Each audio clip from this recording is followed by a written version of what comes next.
Salutacions a tots els seguidors del programme Gresol, el mirall de la Manresa intercultural. Avui ens dediquem al tema de les dones.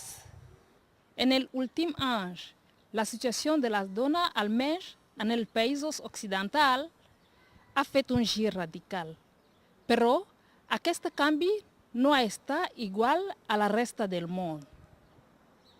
Si, a més, hi afegim el fet de ser immigrant, amb els programes que sol comportar d'adaptació a la nova cultura i al nou país, la situació es torna més complexa. Ser immigrant i, a més, ser dones ho fa més fàcil o més difícil.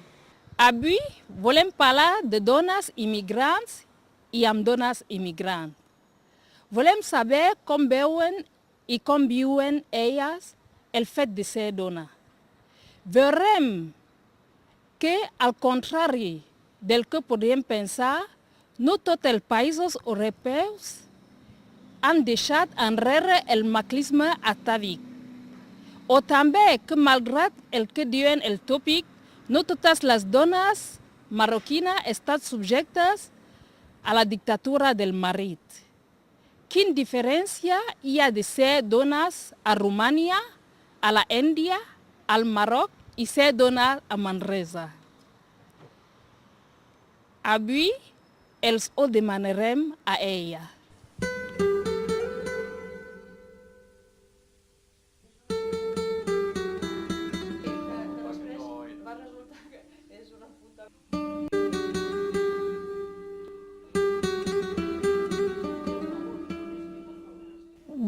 Bueno, vivia com una dona normal i corrent, com aquí, volia dir que estudiava i salia i feia les meves coses a la casa, és el mateix, com aquí.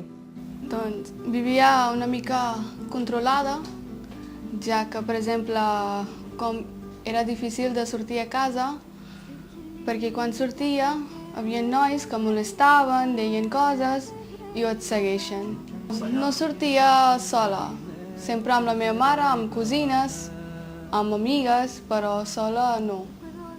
Pues el fet de ser dona al meu país m'ha sentat fatal. N'hi ha molta discriminació. L'home és superior amb tot, has de demanar permís per sortir, per fer qualsevol cosa, si no te pegan, simplemente, te pegan, te privan de libertad.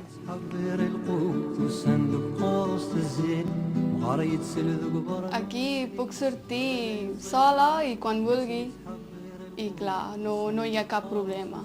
Puc sortir quan vulgui, no hi ha cap problema, doncs els meus pares també no es preocupen. I et dic, és el mateix, que no s'ha canviat res, el que s'ha canviat és una cosa, és treballar, perquè abans jo no treballava i ara aquí sí que estic treballant. A més, quan estava al Marroc, sí que estava casada, però encara no tenia fills. I aquí, doncs clar, tinc fills i estic treballant. Pues el fet de ser dona a aquest país, pues el visc molt millor que allà i, per exemple, puc anar-hi tranquil·la per carrer sense que ningú m'ofengui. Tinc més llibertat, llibertat de decisió, que allà no la tenies. Vaja, que estic molt més tranquil·la.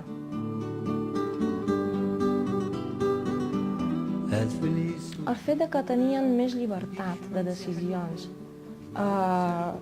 fa riure, però el fet que portaven cotxe.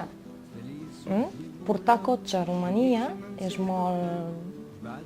Bueno, per part de la dona és molt... O sigui, no es veu tant.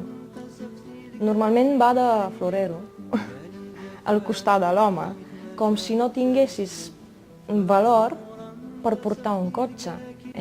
O sigui que has de dependre de l'home si has d'anar-hi, si has de sortir, si has de fer alguna cosa. també té a veure amb les limitacions que pateix la dona allà a Romania. Bueno, una mica suposo que és massa llibertat el que hi ha aquí per a les dones.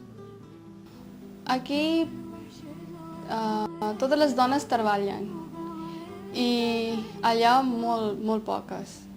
I també aquí les dones tenen llibertat en relació i allà no. I sobretot això em va cridar l'atenció.